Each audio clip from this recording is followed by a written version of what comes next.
Câmara Municipal de Uberlândia. Um novo tempo, uma nova Câmara.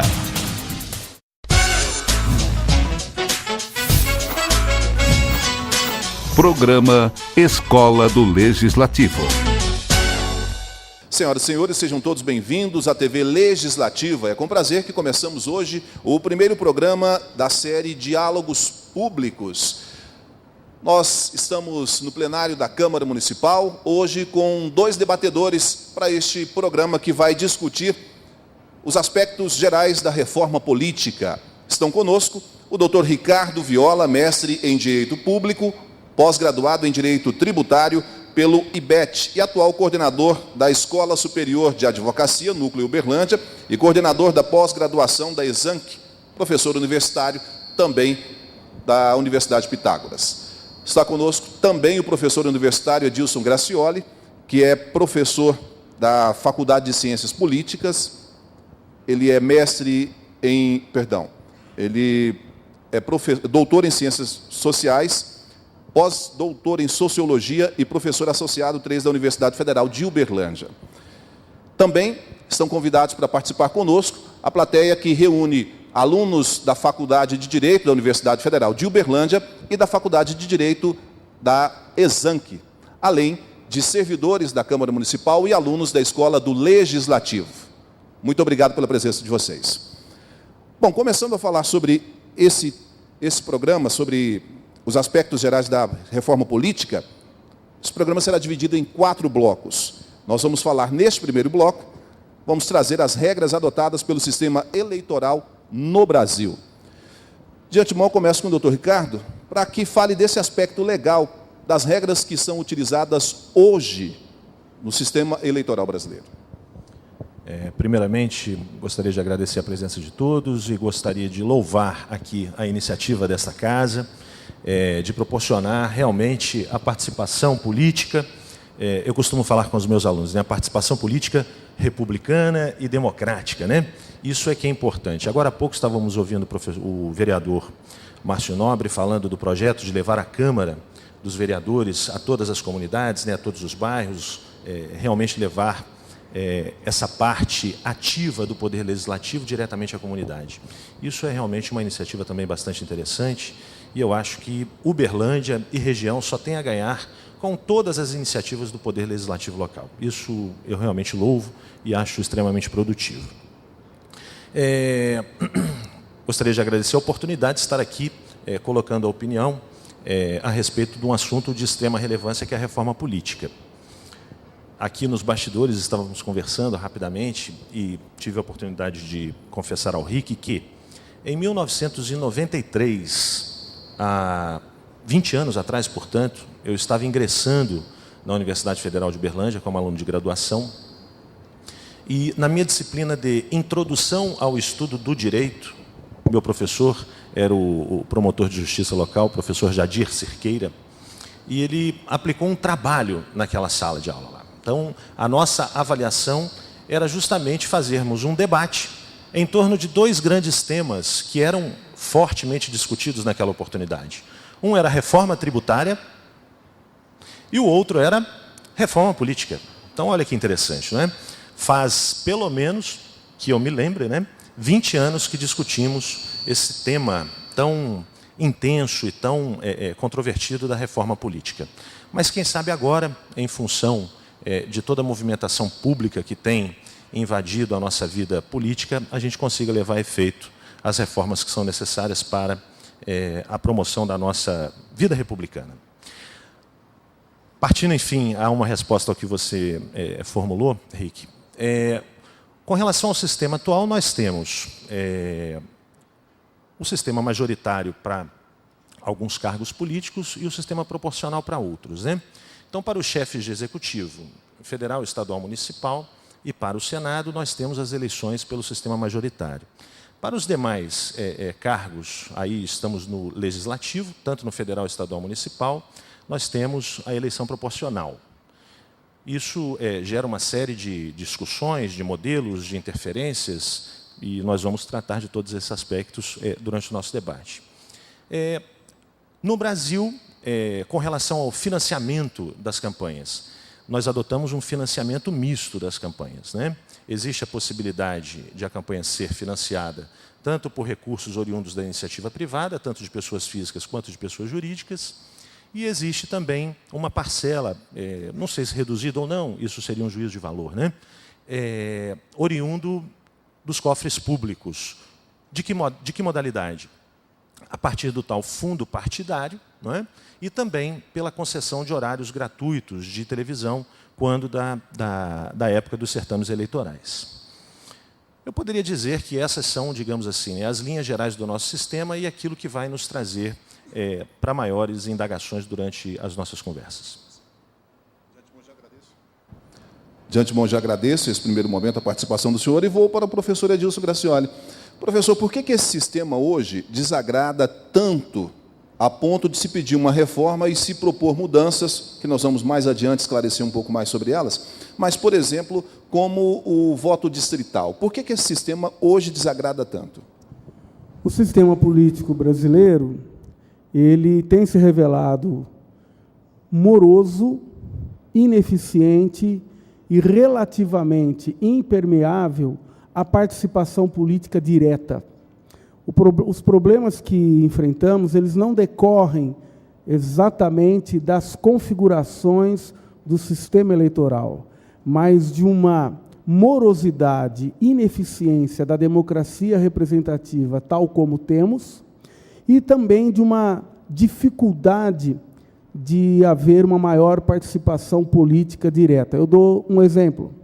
A Constituição de 1988 estabeleceu 2 mecanismos e meio, já me explicarei do porquê do meio, de participação política direta. Ela instituiu o plebiscito, que é uma consulta ao eleitorado sobre o que ele pretende em relação a um tema, o referendo, que é diferente, porque no referendo, uma matéria aprovada pelo legislativo no respectivo âmbito é submetida à apreciação popular, se concorda ou não com algo já aprovado, não implementado ainda.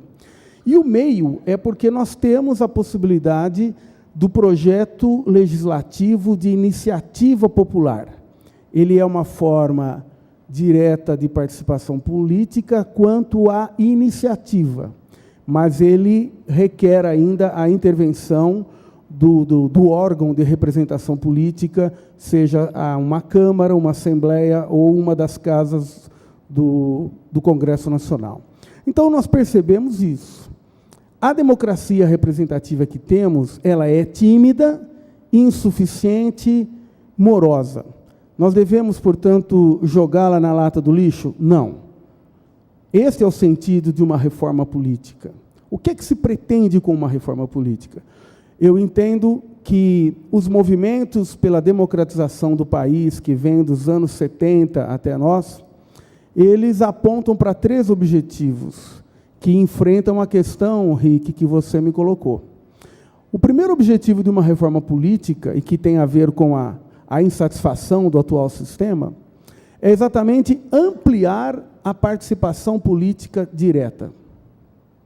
Segundo objetivo importante, melhorar a qualidade da representação política. Nós vivemos uma democracia representativa. Mas a representação política, até pelo tipo de mandato que nós temos, é um mandato com base na fé, na confiança, chamado mandato fiduciário. O eleitor elege e o eleito tem um tempo determinado para exercer o mandato. E ele, na prática, não precisa, em tese, dar satisfação ao longo do mandato do que ele faz com o mandato que lhe foi conferido. Então, nós temos que melhorar a qualidade da representação política. E o terceiro objetivo, nós temos que garantir uma maior transparência quanto ao sistema eleitoral. Então, isso nos remete a um tema sobre o qual talvez venhamos a debater, que é a questão do financiamento de campanha. Quem é que financia quem? Que grupos econômicos estão por trás de candidaturas, de coligações, de bancadas? Então, se nós tivermos no horizonte os objetivos de ampliar a participação política direta, melhorar a qualidade da representação e aumentar a transparência, os mecanismos de controle sobre a influência do poder econômico, nós avançaremos, a reforma política fará sentido. Caso contrário, ela poderá ser mais do mesmo, ela poderá ser um verniz sobre algo já apodrecido até, e ela não cumprirá os papéis que a perspectiva popular das entidades da chamada sociedade civil possuem. Então, o sistema político nosso, ele tem méritos, e muitos dos méritos que ele possui têm a ver com a luta pela democratização do país. Não podemos nos esquecer que vários de nós aqui somos de gerações em que não se podia votar para presidente, em que não se podia organizar partido político, em que não se tinha um conjunto de direitos políticos, como de organização, associação e manifestação. Essas vantagens, esses direitos foram reconquistados, mas eles se mostram ainda insuficientes. Então, uma reforma política, do ponto de vista de aprofundamento do caráter democrático e republicano, é fundamental. Fora isso, será um engodo. E é preciso dizer também que uma reforma política não pode vender a ideia, passar a ideia de que ela é panaceia, ela é solução para tudo. Não. É um aprimoramento constante, e as instituições políticas têm um papel importante a desempenhar na melhoria de uma série de coisas. Do jeito que está, há essa insatisfação, mas por esses aspectos que eu apontei aqui.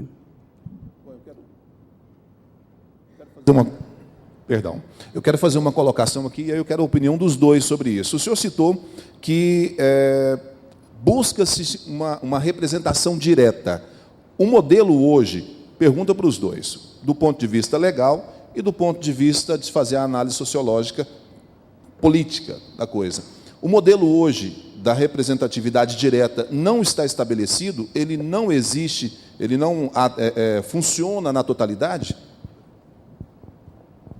Então, Henrique, eu acho que nós temos que fazer uma distinção aí. Nós estamos falando de duas formas de participação política. Uma, a participação política no sistema da representação. Outra, a participação política direta. A política sempre exige mediações. A representação política tem como principal mediação os espaços institucionais em que eleitos delegam a uma parte, dos cidadãos, a prerrogativa de propor leis, de elaborar proposituras de uma série de formas. Isso é democracia representativa, é participação representativa. Nós temos as possibilidades da participação política direta. Nós não vivemos uma situação em que todos poderíamos nos reunir numa praça pública para deliberar todos os dias sobre uma série de coisas, mas grandes temas podem e devem ser objeto de uma participação política direta. Quando é que se fez plebiscito no Brasil? Apenas em duas oportunidades da Constituição de 88 para cá. Quanto ao sistema de governo, parlamentarismo ou presidencialismo, em 1993, se eu não me engano, e quanto ao desarmamento. Fora isso, nós não tivemos utilização no espaço federal, na esfera federal, dessas modalidades. É claro que a participação política pode também se dar por um acompanhamento mais presente, mais efetivo do eleitorado, quanto às sessões, por exemplo, da Câmara Municipal, da Assembleia. Os canais de televisão cumprem esse papel. E o próprio eleitorado pode ser protagonista. Os grupos de pressão, as legítimas tendências, os movimentos, as entidades, além dos próprios partidos, que têm estado muito calados nessa história toda, Os partidos, em geral, tendem a virar agremiações de disputas eleitorais e deixam de ser movimentos de ideias quanto a projetos políticos de maior envergadura. Mas o eleitorado pode ser protagonista. De que forma? Propondo, cobrando, acompanhando, fiscalizando. Ou seja, saindo de uma postura mais passiva, digamos assim, para uma atitude mais ativa, de fato.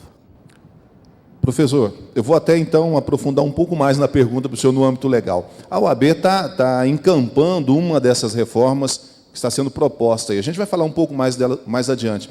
Mas a OAB, ao longo desse período que nós tivemos de exceção, em que não se podia discutir diretamente, se votar diretamente para a escolha de presidente, em alguns locais para governador, a OAB brigou muito com relação a isso, quer dizer, de estabelecer de novo esse direito. Não foi a única. Vários outros organismos também participaram desse processo. Agora a OAB vem à tona novamente com essa proposta de mudança.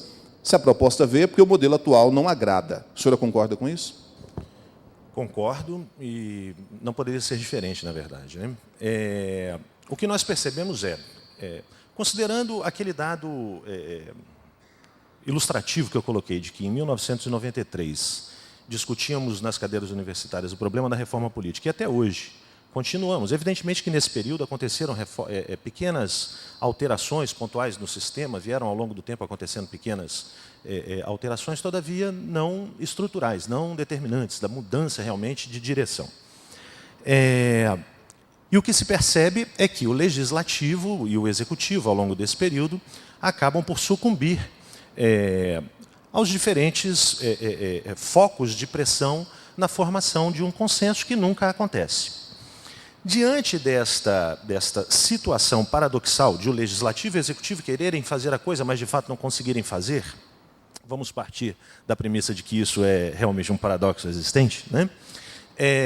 O que acontece? Se legislativo não faz, se o executivo está amarrado, sobra para quem?